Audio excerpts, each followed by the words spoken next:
Nas šta imamo? Mi ovdje imamo, znači, kako se zove to, korporacije, korporativni sistem. Znači, stranke su privatna preduzeća. Oni uzmu kredit u inostranstvu.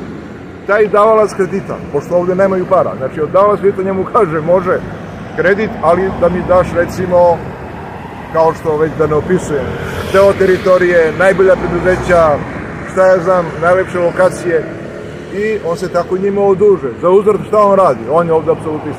Mislim da se razume. Dok u monarhističkom smislu monarh kako bi bio kontrolisan? On bi potpisao blanko ostavku narodu. Znači blanko ostavka koja, to već postoji taj sistem, znate.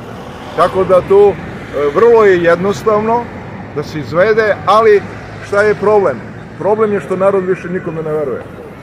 Čekaj, ne bi imali skupštinu, tako?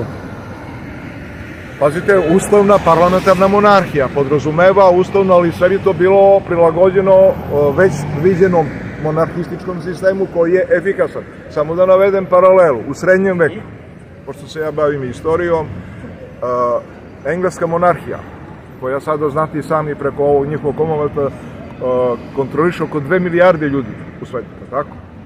Samih Engleza ima oko 70-80 miliona. U srednjem veku smo bili brojčano isti. I po teritoriji, oni su se kasnije odselili na ovoj teritoriji, oni to ne priznaju, sada ne mogu da dosadim gledalcima.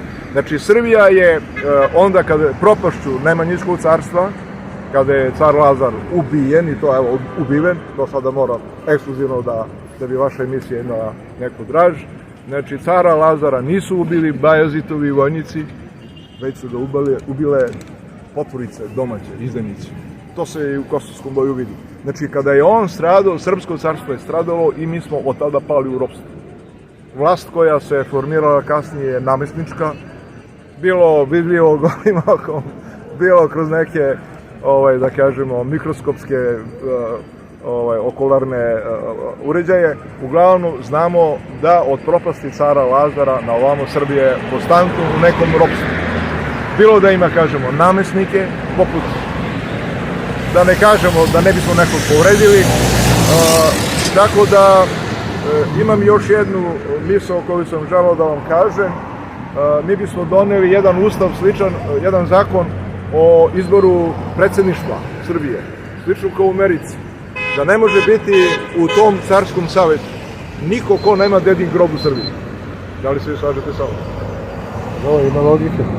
Ako u Americi 200 godina morate biti žitelj Amerike, mi tražimo isto da i Srbija, kako bi se sačuvala.